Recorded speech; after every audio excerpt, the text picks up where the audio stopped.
very Italian way. But then when I moved to Rome, I realized that I wasn't very Italian at all. A slower quality of life that I've come to appreciate. There was nothing familiar about it. We don't have German origins. Like a very bureaucratical thing to do, not to work for the Vatican. It feels like very big. Up in Italy, I am super overprotective, always worried. I hover, I helicopter mom. Italians are always late. It's true. Welcome to another episode of Expat Experts.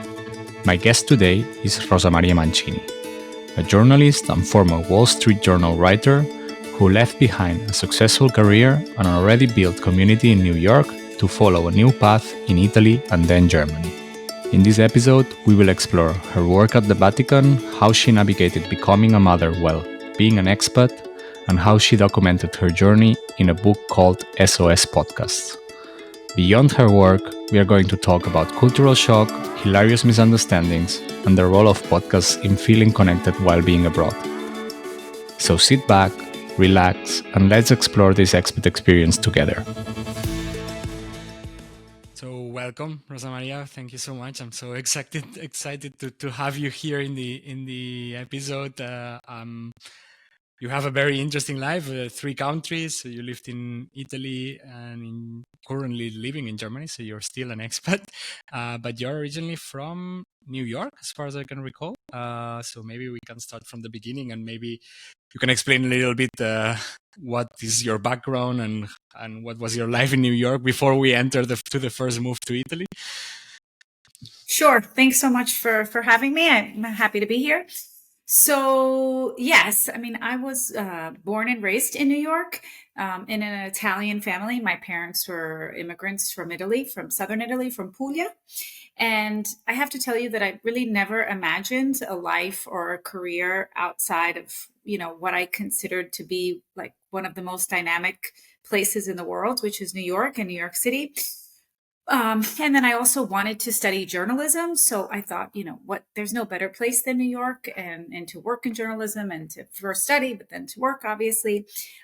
So I really never thought I was going to leave New York. I also had this very loving, tight-knit family, a very Italian family where we would do things together. There's Sunday dinner, the typical Italian thing. So, and family always, comes first. So, I had fallen into that train and I was actually very happy in that train. But then I got an opportunity that came along that I really just couldn't pass up. And that was a job opportunity in Rome. And usually nobody ever moves to Italy for work because they have a very high unemployment rate in Italy. But I was very lucky, and I it was a sort of a reporting position with the Wall Street Journal in Rome. So I couldn't pass that up. So I said, I'm going. And it was just supposed to be for a year. And I was very excited because, I loved Italy and I loved everything about it. But, as my time there expanded, I started to love Italy, but then I also started to hate Italy at the same time. So it was this very love-hate relationship. So I really loved the city. I loved being in Rome. I loved the architecture. I remember that I would take the subway on the metro, and my stop was Colosseo, which is a fantastic stop, because when you walk out of the subway, there it is in all of its glory. It was very different than 14th Street in Manhattan, which is nice, but it's no Colosseo. So I loved being surrounded by that, and I loved being in Rome. And I started to really appreciate food and all of those fantastic things that Italy has to offer. I started to get very excited about fruits and vegetables and things that I never really paid much attention to. So that was all great. But then I also hated Italy because I couldn't deal with, what we would say was that the Italian bureaucracy at the time and the inefficiency of certain things. So that was very, very challenging to me. I remember just a quick thing. I remember once my colleagues had told me, if you just got here, so why don't you all get a bank account at the Poste, which is the Poste Italiane. So I said, okay, this sounds like a good idea. They're like, you just got here. Let's just keep it simple. So you go there. So I went there, and it became a test of my will and my strength to use the Italian post office, because it was just, and I, like I said, I loved Italy as well, but it was just challenging because I would go to this beautiful post office at Piazza San Silvestro in Rome, which is right by the Galleria. I think that's the Galleria Berto Sordi, and right in the center. And I would go there. It was this beautiful building. And then I would push my little button as if I was at the Department of Motor Vehicles in New York, and my little number would come out, and it would be something like, 2:30, and then I'd look up at the what number we're at, and it said they were at like 160, and I was like, well, how is it possible that there are 90 people in front of me online? So those are the things that I found challenging, but it was this love-hate relationship with Italy, I would say. Interesting. I mean, I'm struggling with the bureaucracy right now. I moved to Italy a couple of months ago, so yeah, I'm passing through the experience of like requesting your tax number, then getting the cards, getting that, not being able to open bank account if you don't have the proper papers, etc., etc. So I definitely know what you're talking about. Okay. I mean, in your case, I assume you were a little bit more prepared, at least from a cultural perspective, of course, because you come from an Italian family. So was it really like, or what you thought it would be, Italy, living there, or was it something completely different from how your family used to do things back at home? It was, I have to say, when I lived in New York, I thought I was very Italian, because I had these Italian parents, and because we did things what I thought was the very Italian way. But then when I moved to Rome, I realized that I wasn't very Italian at all, because I had a lot of American and New York influence in me.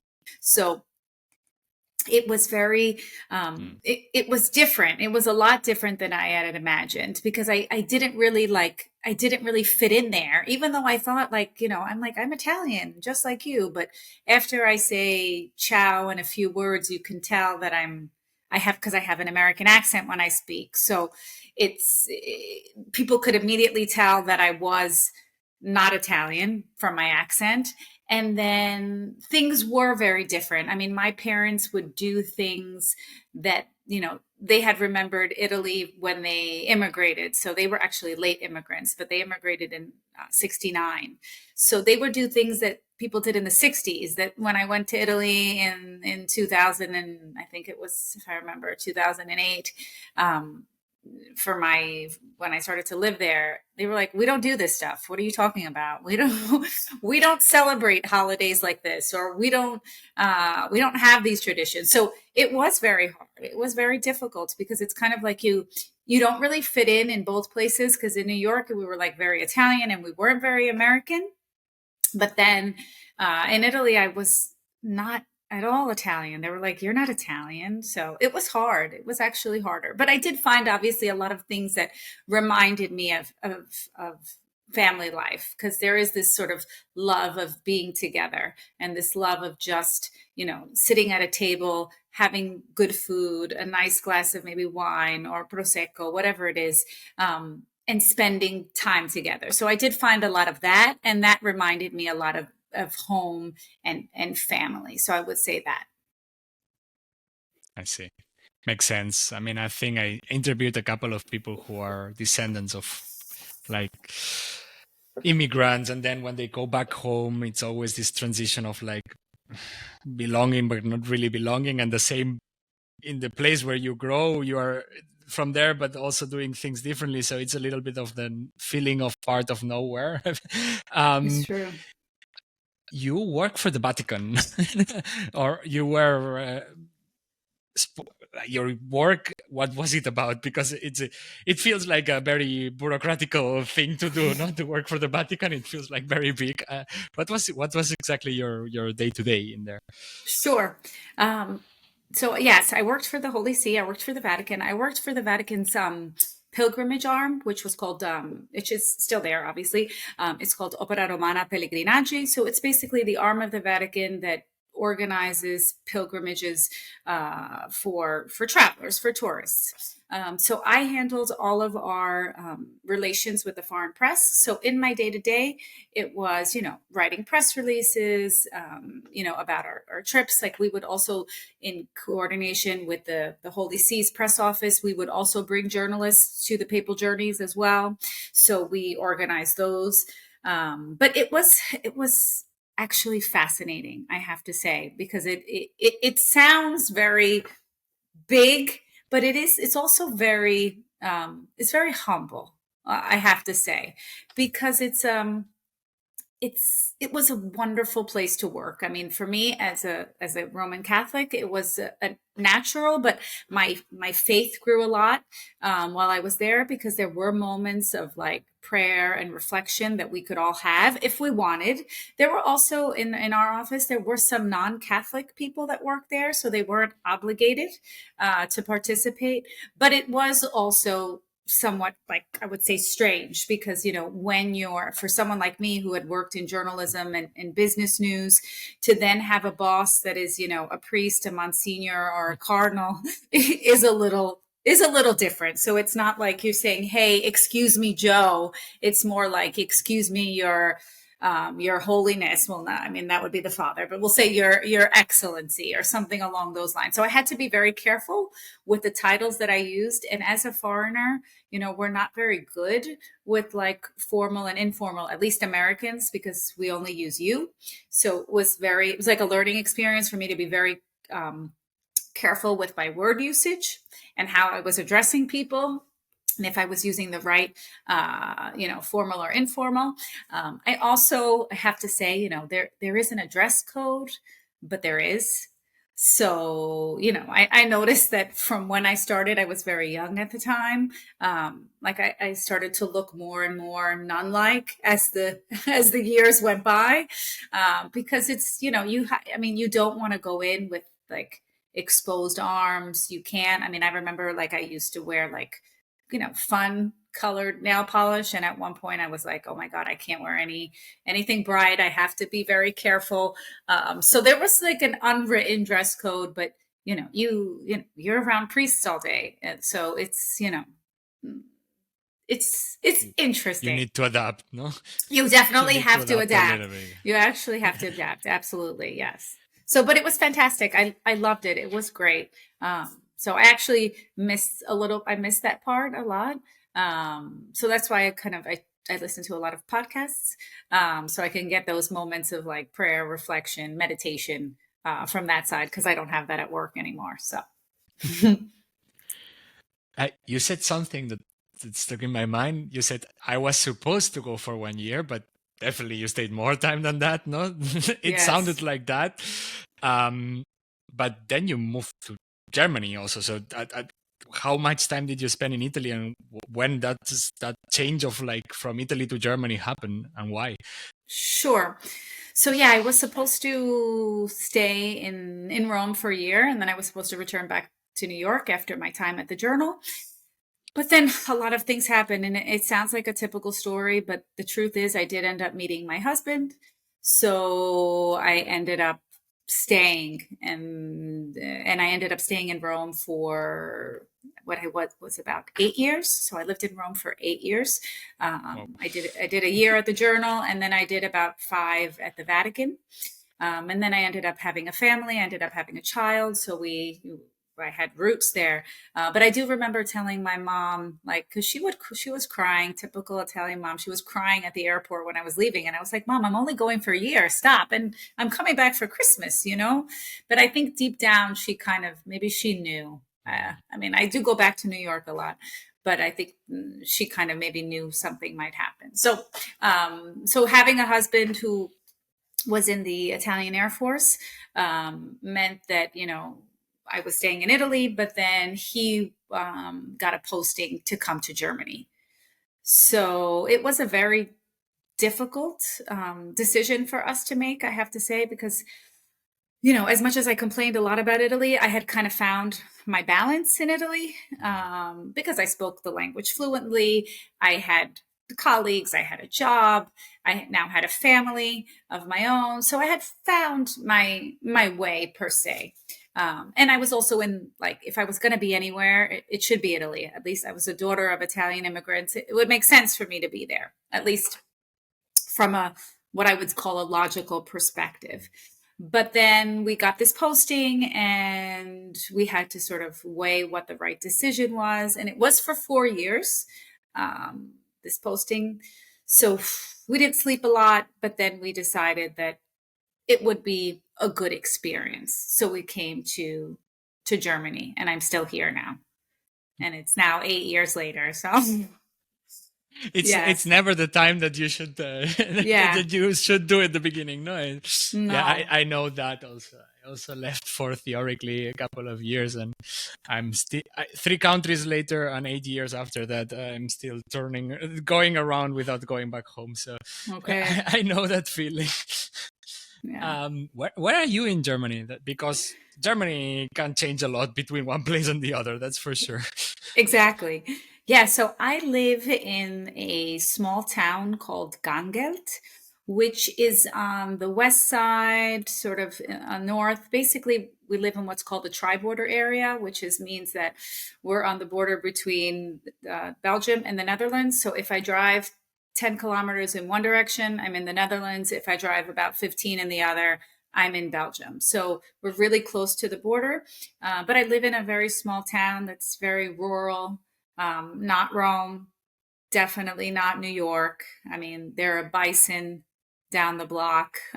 So it is, it's very rural. Yes, it's very rural. It sounds like a big change of ways of doing also, no? Like from Rome. I mean, I assume like from New York, which is hectic life all the time, very, very happening things. Rome, it is, but I assume New York it's much more than Rome. Um, and now going to a small town, how was the transition to a much more calmer life for you? At the beginning, it was really hard. It was really hard. I said to myself, where am I? Because it feels like, I mean, it felt like I was in the middle of nowhere. I didn't like, the closest city is a city called Aachen, which is here in Germany, and it's about 35 kilometers away from us. And it's a small city. It's got like 200,000 people, but it's still a city, but it's still 35 kilometers away. So when I got here, I was like, where am I? There's, sheep and cow and all of these things. So it became very challenging and actually quite isolating because, my husband was lucky. He went to work all day and he had his Italian colleagues and it was great. And then I was here with my daughter who then, started school. And I was like, what am I going to do with myself? So how am I going to survive this period? Because it, it there was nothing familiar about it. I mean, we don't have German origins. We didn't speak the language at all at the beginning. Now we speak a little bit. Our kids speak better than we do, obviously. That always happens. But it was scary. It was quite scary at the beginning. It was scary. So I threw myself into work. And I decided that in this period, I was going to work on a PhD because I said I have to do something and challenge myself. So I decided to get a PhD. And I also turned to podcasts. I found podcasts. I knew they existed, but then I found them, and they completely helped me survive.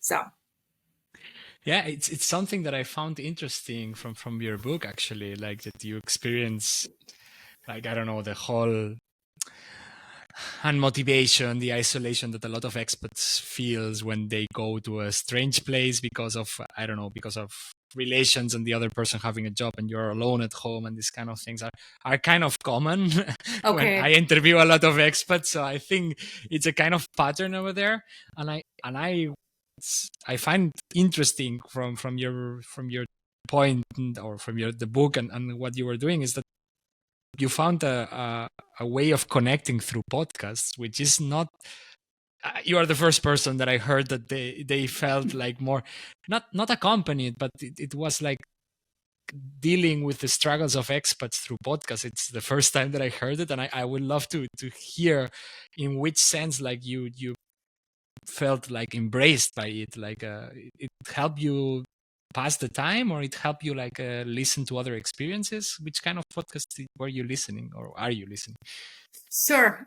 Yeah. So, I mean, being in my late 30s at the time, it was very hard because, you know, it's easier to make friends when you're younger, I think.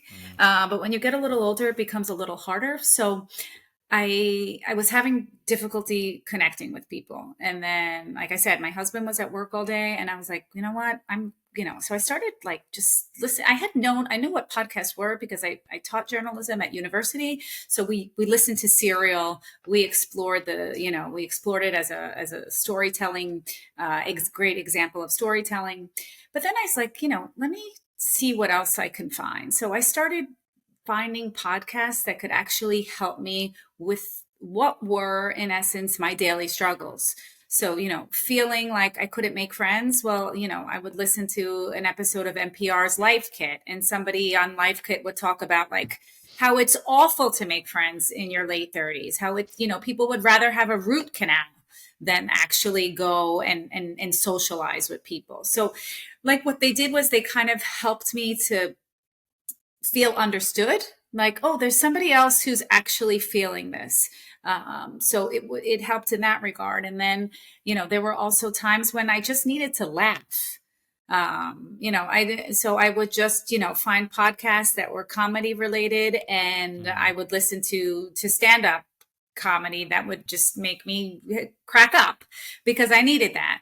Or there would be a podcast, I like stories, so maybe I just wanted to escape, and I would listen to sort of limited storytelling podcasts that had a beginning, middle, and end. But then I also wanted to be connected to home.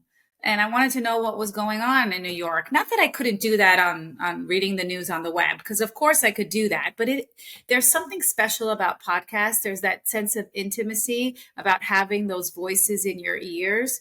That just makes it more special. So I felt, and I know some people like think this might be a little weird, but I like felt that at some moments that some of those podcast hosts were like my friends, because it was like, oh, Maria's going to talk about this today. Oh, I know how she feels about that. So it was pretty like it created this sense of like, the sense of friendship and the sense of relationship. And it's really what I needed, because I wasn't getting that from my local community, but I was getting that from all of these podcast hosts. So I really listened it for everything. Like I said, I missed my prayer and reflection. So I found podcasts by the Jesuits who would help me fall asleep at night. Okay. Which is maybe what I needed. Or any other issue that I was having, I kind of just turned to podcasts. And I mean, I still do that today. I mean, I have my favorite podcasts, the ones that I listen to, and I look for those voices. Like I want to hear, my Up First podcast from NPR. I want to hear Michael Barbaro at the New York Times tell me about what the big issues are in New York. I do want to get great storytelling from Cautionary Tales and Tim Hartford that I listen to. So these podcasts are kind of, they're there for me. And I mean, if I need a dose of like a New York voice, I get it. And I also listen to Italian podcasts too. And so I listen to like, podcasts that like I've been listening to the Cecilia Sala podcast, who was the journalist who was abducted. So I listen to her daily podcast every day. It's just, they really helped fill a void and in that difficult time for me. And in essence, I just kept listening. So I listen a lot now. Whenever I get a free moment, I can listen. And you, as you know, podcasts are great because, they're on demand. They're there. I can stop when I want to. I can pick up a kid from the bus and then do something else, or so they're just it's just such a flexible medium that fits in great with busy lives. So it's fantastic.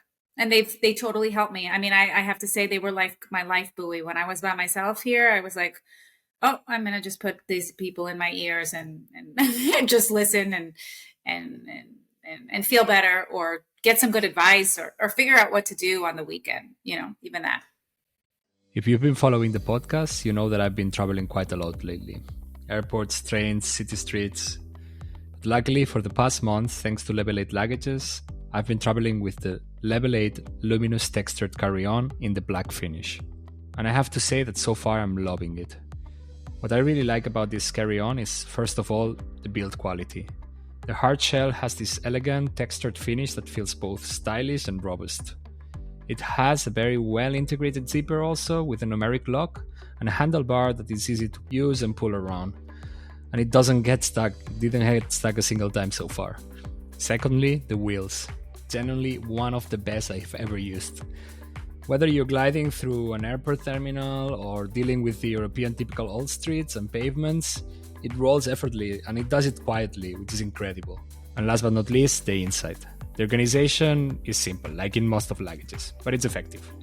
For me, the difference here is that you see that the textile has some quality.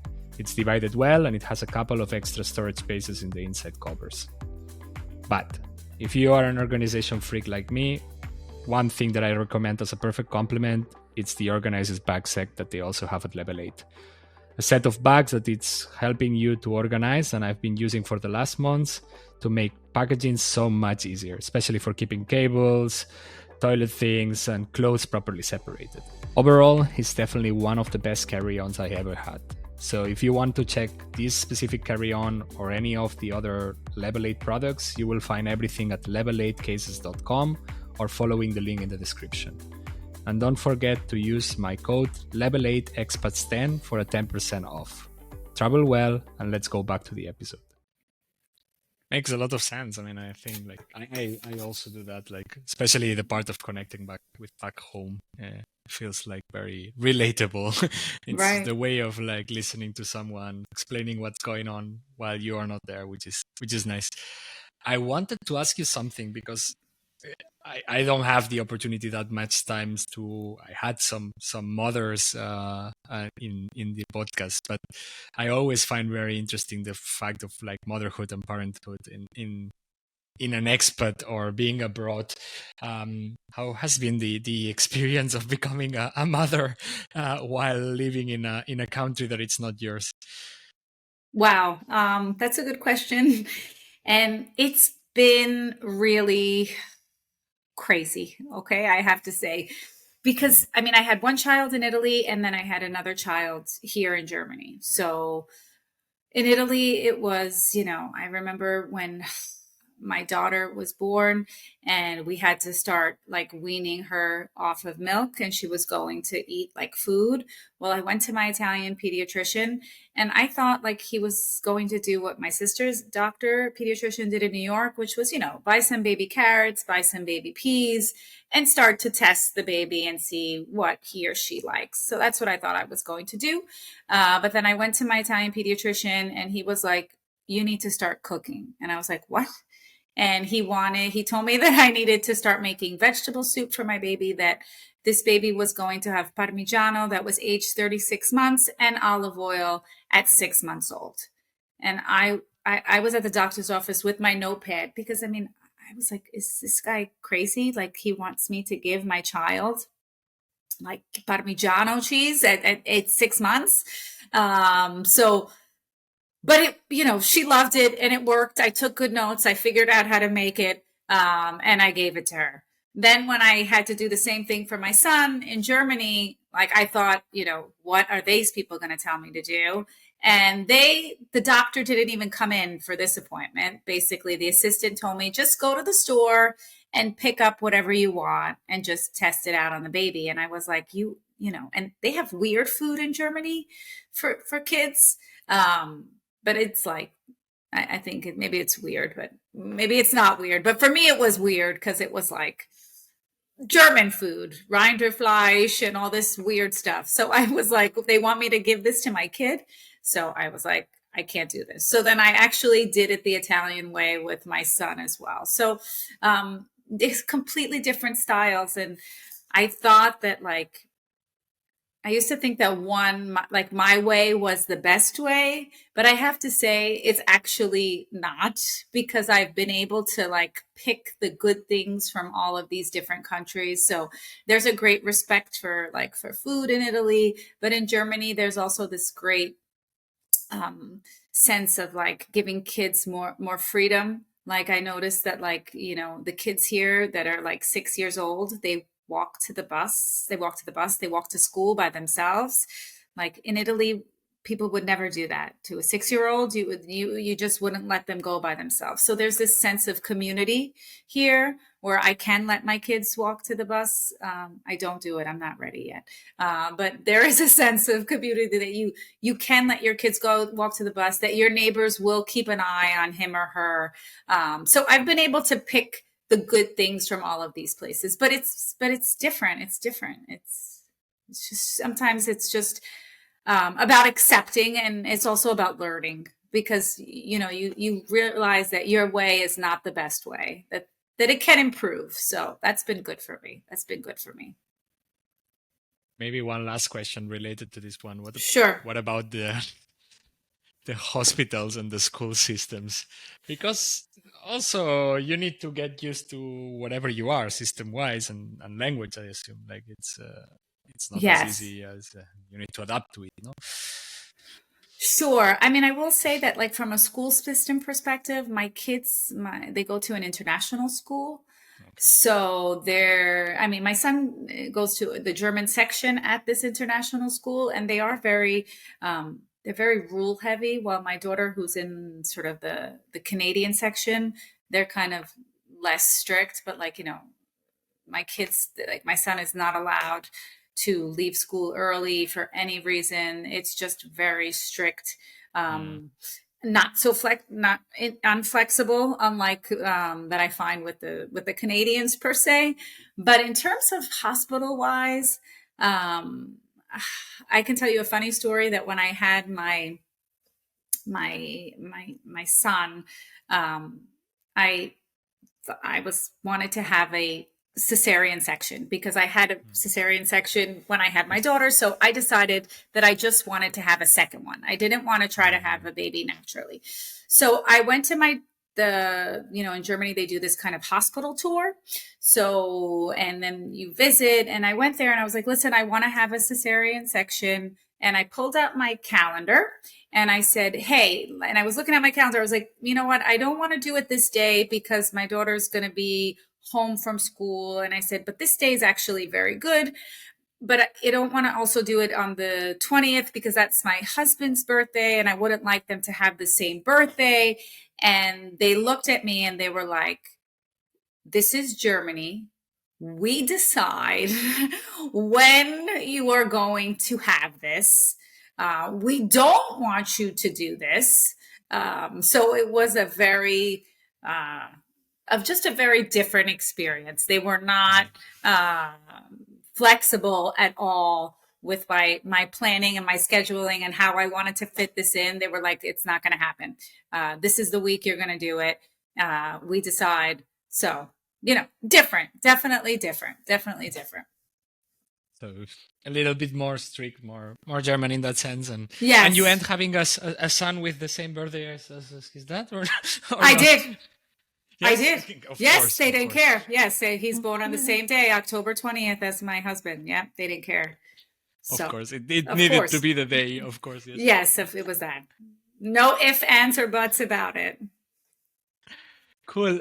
So for closing a little bit this first section of the episode, I would like to ask you a life hack, and advice, a tip to anyone who would like to move to the countries that you lived in, or even like if you want to tackle it from the motherhood perspective, whatever you have in mind. Sure. I mean, if there's one thing I would say to whoever sort of decides to leave their home country and move someplace else, is to create a home for yourself, no matter where it is, no matter how big or small it is, and no matter for what time it is, because I think that is really important, because after a day out in this other country, whether you're working, whether you're just being a tourist, whatever it may be, because your husband or your spouse, your partner is out working. You need to come back to a place that feels like home. And that is really important. I remember a lot of my husband's colleagues who had also come here to Germany for the first for 4 years for a 4-year posting had decided to sort of leave all their stuff in Italy and just kind of wing it here. And I mean, I had learned from my experience moving from New York to Rome, that it was important for me to have things. So, and it may sound materialistic, but I brought my things with me because it's nice to have those pictures of my family. It's nice to have that little frame that my dad gave me, because it reminds me of him. So create a home for yourself. No matter, even if you think you're going to stay there for just a year, because you want to go at night when you're home, you want to be in a place that feels good, that makes you feel good. And if you have those things with you, because the thing is, we're human beings and we are attached to things. And they don't have to be the most materialist thing. They're just sentimental things. So bring those things with you, create a home for yourself so that when you come back at the end of the day, you feel like you're in a good place and you're reminded of those subtle things that always give you joy, which could be like family, just great dinnerware. It could even just be great dinnerware. I love, or your morning coffee cup that is like your go-to cup, where you start your day. So create a great home for yourself. That's what I would say to anybody who's moving overseas or to another country nearby or far. Love that. I think there is very much an important thing of creating emotions with certain small things also. Like that's very important when you have moments of doubt and living abroad. That happens when you're an expat. Absolutely. You have moments of doubt. Lots of them. Sure. Lots of them. Yes. Hey there, everyone. I hope you're enjoying this episode so far. Remember that the best way to stay tuned with the latest episodes of the podcast is by clicking on subscribe in YouTube and in your favorite audio platform. For extra content and information, follow, like, and comment on our social media and visit our website, expatexpertspodcast.com. Thank you for supporting our podcast, and let's continue with the episode. With that said, I would say that we jump to the next part of the episode, where I would like to play a little bit of quick mini games that I prepared for a cultural deep dive, and let's do a little bit of comparison between your experience in America, in Italy, and in Germany. The first one that I prepared, it's called an speed round, and it's I would say a stereotype between the Italian and Germany as countries, and you tell me if you believe it's true or not, and if you have experienced that in your time here. Okay, sounds good. The first one is that Italians are always late. It's true. And I tend to be late too, and I've picked that up from the Italians. Yes, they are late. They're very relaxed. Yes, it's true. Absolutely. The Americans love small talk, even with strangers. I don't think so. I don't think that's true at all. I mean, I think that, I noticed that like here, everyone's like, hello, morgen. That's what everyone says hello to each other. While in the US, you might walk by and nobody says hi to you. So I don't think we do much small talk at all. You know that it's a stereotype that we have about Americans in Europe in general, no? Like really? The chit-chat. Okay. Generically, oh, wow. Yes. Okay. Germans love following rules. Hands down, yes. They love the rules. The rules are the most important thing that guide their life. And I notice it's so funny that like my son, because he was born here, he has picked up some of this Germanness in him, that like he'll tell me, he's like, Mommy, it says 30 and you're going 36. Kilometer. And I'm like, please stop. He's like, but you're not following the rules. So yeah, Germans are all about rules. That's so true. Yeah. Everyone in Italy drinks espressos, never big coffees. Yeah, that's true. I mean, They don't, I mean, they don't drink big coffees at all. They don't want anything to do with big coffees. Yeah, it's One quick. zip and go. Yeah, it's one sip and go. It's fast. You can't even have a tea. Like if you have a tea, it's so funny. When I sometimes I like tea, okay, and my husband Mm. is from Naples, so like if in the afternoon I'd like to have a tea. So when I go to the bar and I'm like, posso avere un tè? Can I have a tea? They look at me like, "Are you okay? Like, do you want lemon in it? Is something wrong with your stomach?" And I'm like, "No, I just want a tea. Did you eat something bad?" I'm like, "No, I just want tea because I like tea." So yeah, there's no tea in the afternoons. There's absolutely no cappuccino, and it's always short espresso. Correct. Everything in the US is bigger. Cars, houses, food portions, everything. Yeah, it's true. Yeah. Everything is bigger. Even the fruit is bigger. Yeah, everything's bigger. Yeah. We got bigger cars, bigger houses. Yeah, it's true. Beer, it's basically cheaper than water in Germany. Yes, that is definitely true. Yes. Water is very expensive compared to beer. Yeah, beer is very cheap. It's like water. Maybe I will do a couple more Sure. related to motherhood. Italian moms are overprotective compared to other mothers in the world. Yes, they are, but I have joined them. So I am just like them. I picked that up in Italy. I am super overprotective, always worried. I hover, I helicopter mom. It's exhausting. It's exhausting. And I picked up this habit from Italians. Americans are so much more relaxed. Like I worry about everything and they are just like, they don't have a coat on. Who cares? I'm like, what do you mean? So, yeah, Okay, last one. In Germany, nobody crossed the street on a red light, even if there is no cars coming. that is correct. That is correct. We have, this is probably, I should not say this, but there is a crosswalk at the school where my kids go to this German school where they learn Italian because they do Mm. Italian lessons and it's in Germany. And there is a crosswalk there and like everybody goes to the crosswalk. And sometimes because we're late, I don't use the crosswalk and my son is like, no. So yeah, they stop. They always follow the rules. I'm breaking them. Terrible. Sorry. Be careful, you still live there. Eh? So I know. I'm going to be careful. I can say They're going to that kind find of me. things. They're going to Yes, find they me. do. I'm scared. Absolutely. Absolutely. Okay, so I would say we jump into the second mini game that I prepared. Okay. I call it a little bit like a word battle and which language has the most beautiful translation for it. So I will give you an English word. I'm sure that you know the Italian translation for it. If you know the German one, you can also give it. And then we try to find out if it sounds better as a word in Italian and or in German, which is always a fight, no? Like they always say that German is a harsh language, while Italian is much more romantic. So we can find out. Of course, if you don't know the German word, just let me know and I help in that one. Okay, good. You know how it's called butterfly in Italian? Farfalla. You know the word in German? No. Schmetterling. Ah, Schmetterling. Okay. Farfalla is better. Okay. Yeah. Also, it's a type of pasta, so you always find. Yeah, that's also good. Yes. And it's something you can eat. Sure. Farfalla.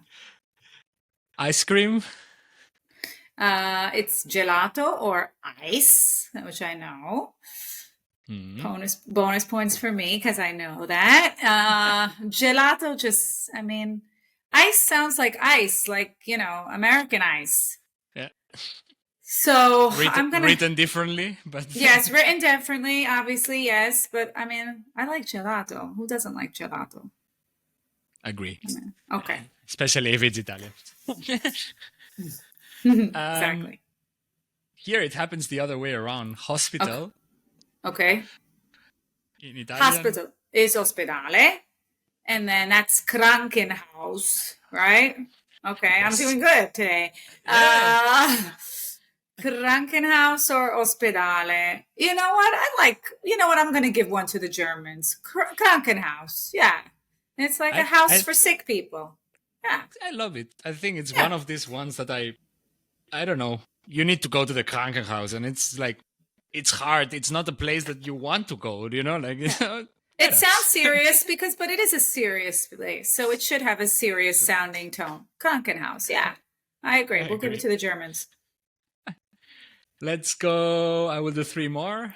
Okay. You know how ladybug it's called in Italian? Ladybug is coccinella. And I don't know that one in German, no. Marienkäfer. Ooh. Käfer means bug, and Marien, I don't know why, but in Spanish and in Catalan, we call them Marietas, like little Marias. Okay. I have no idea where it comes from, but in German, it's also Marienkäfer. Should we give it to the Germans? I like that. We could give it to the Germans. I mean, yeah, let's give it to the Germans. Sure. Yeah, let's give that one to the Germans. And this one, I actually need to also search the one in Italian because I didn't know it. But the bats, the animal, the night animal.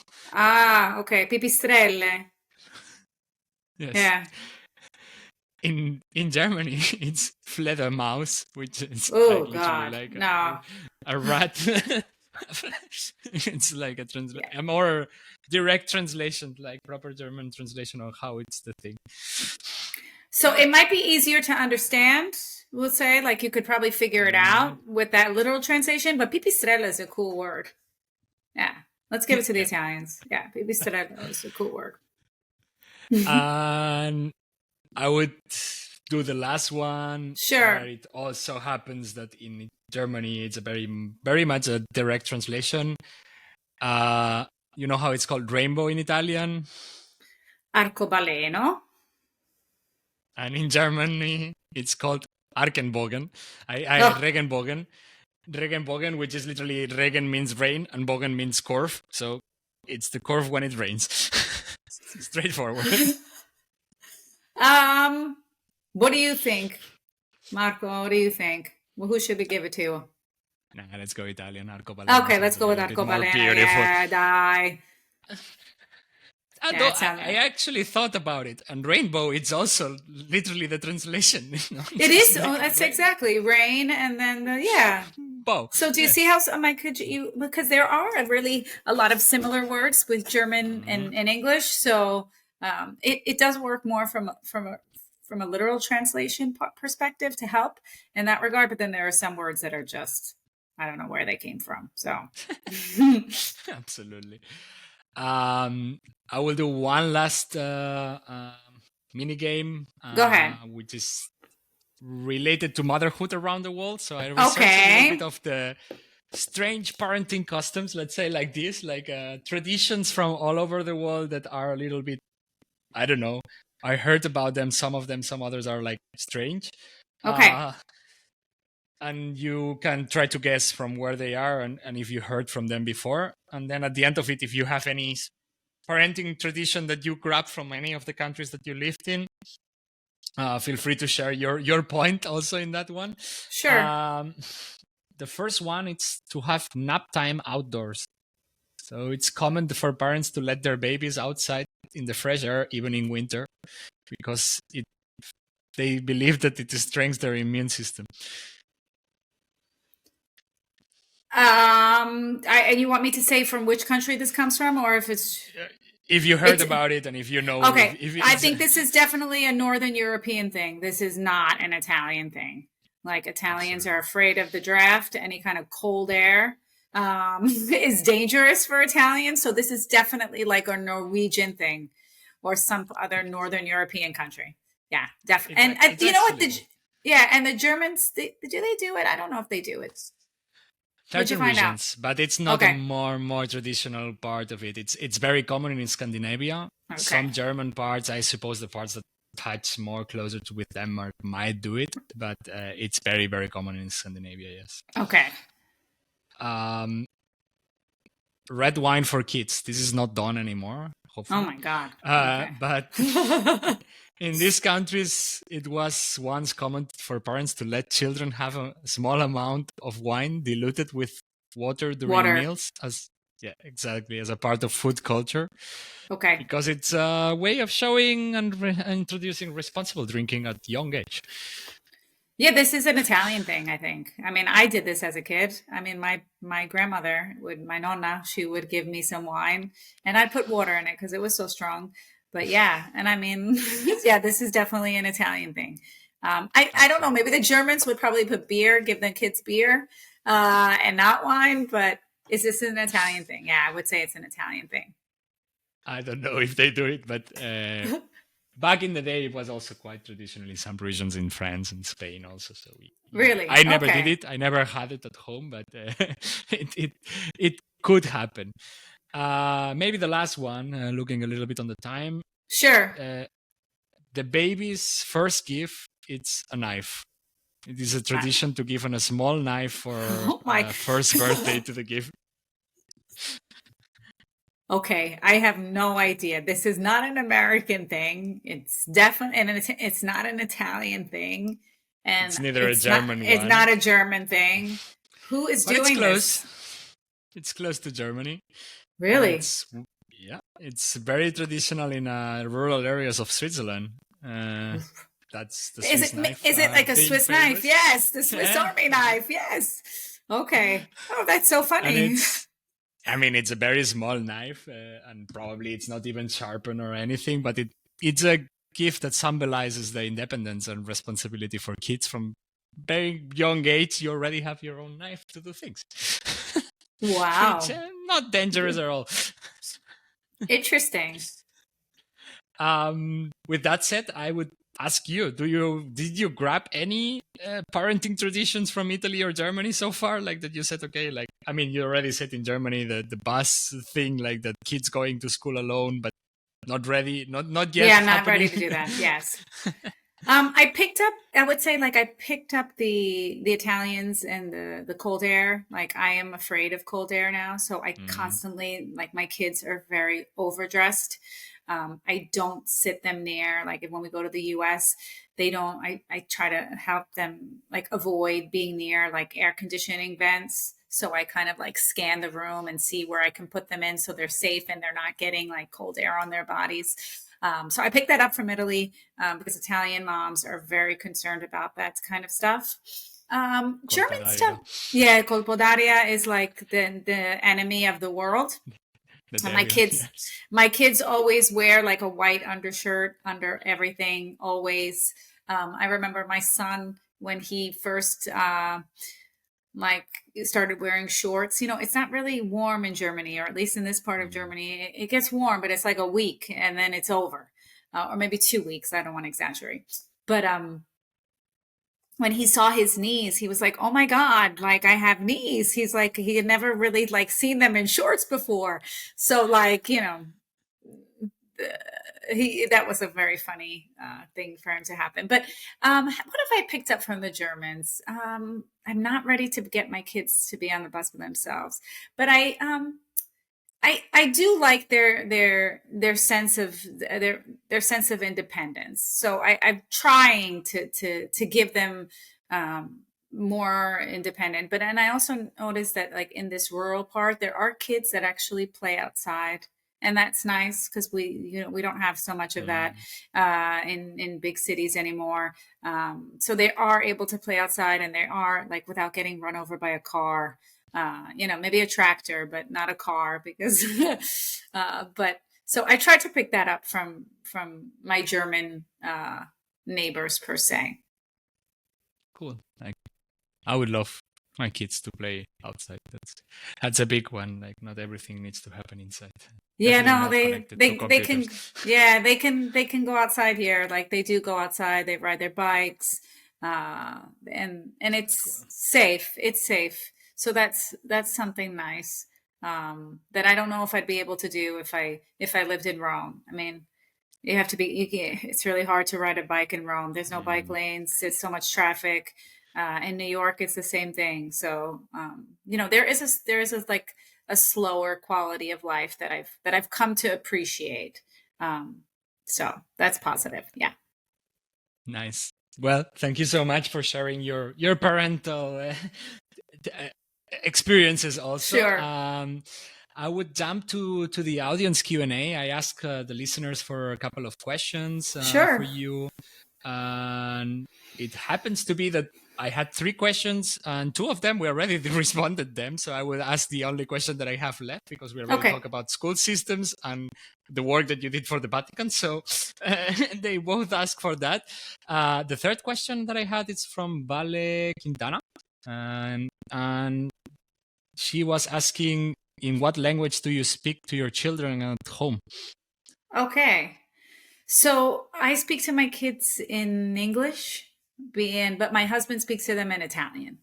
So they're trilingual. So they speak Italian, they speak English, and then they speak German. But I obviously like it's just easier for me to communicate in English because that is my mother tongue. But if I'm out in the store and I need to say something and I don't want anybody to understand, then I'll speak Italian.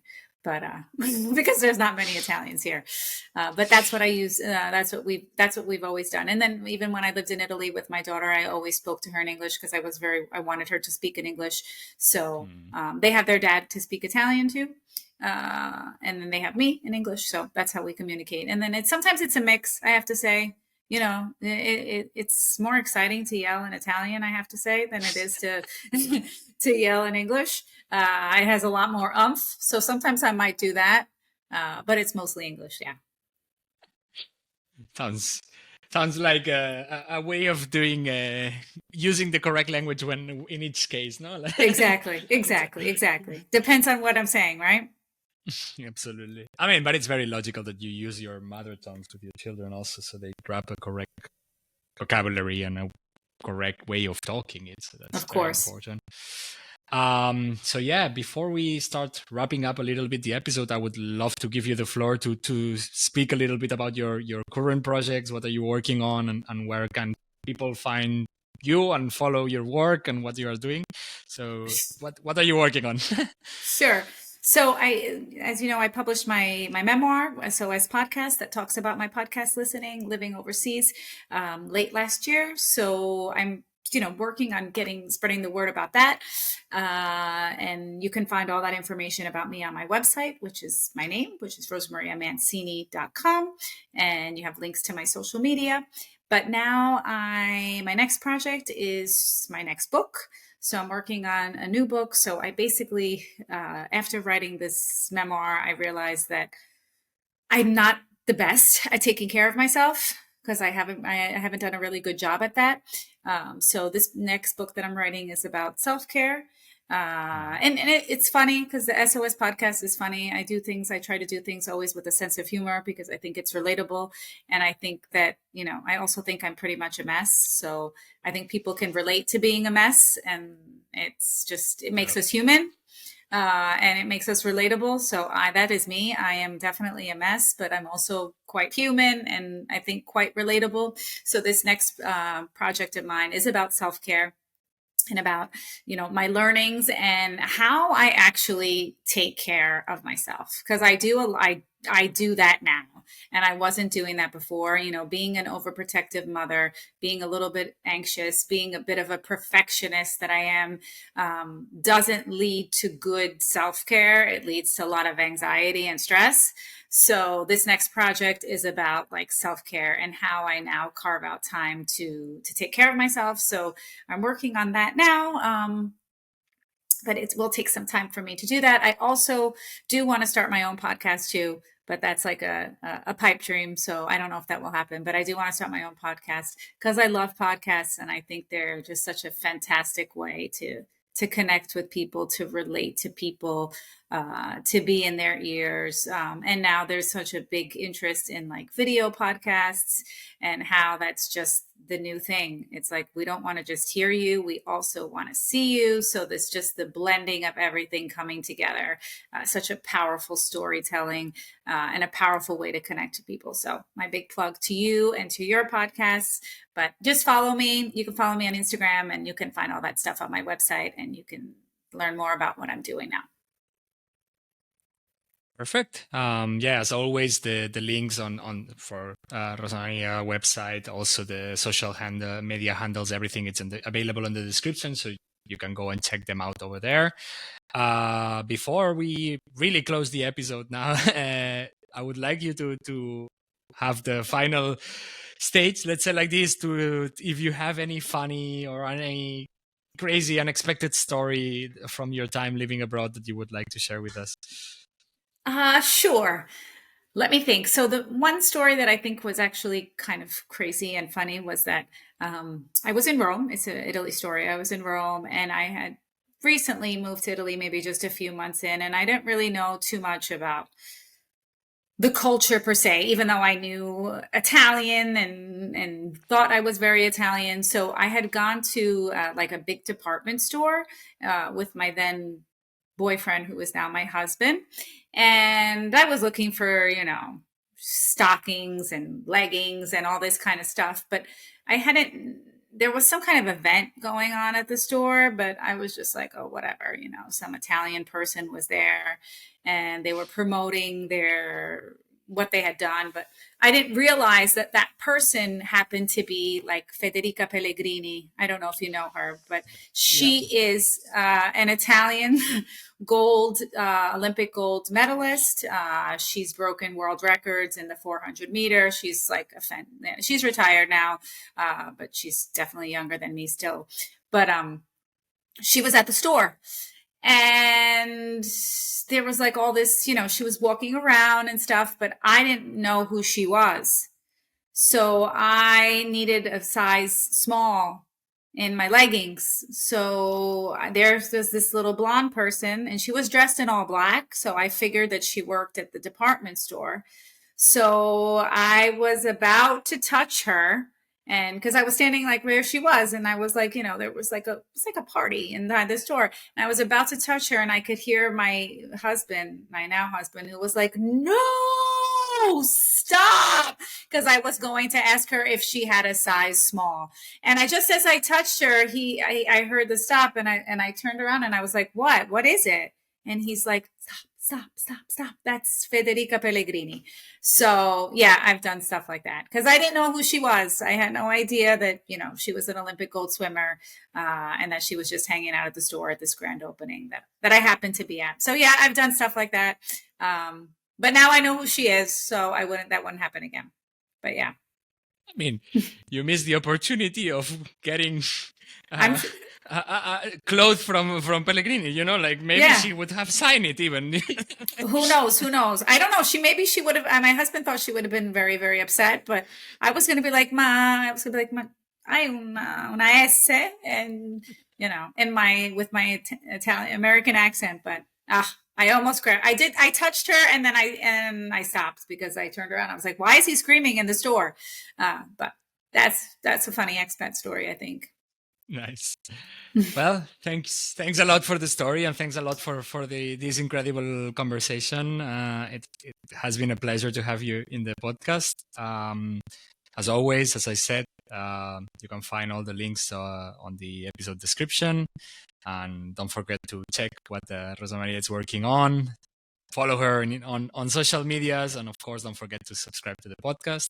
Until then, keep exploring, stay curious, and see you in the next episode of Expat Experts.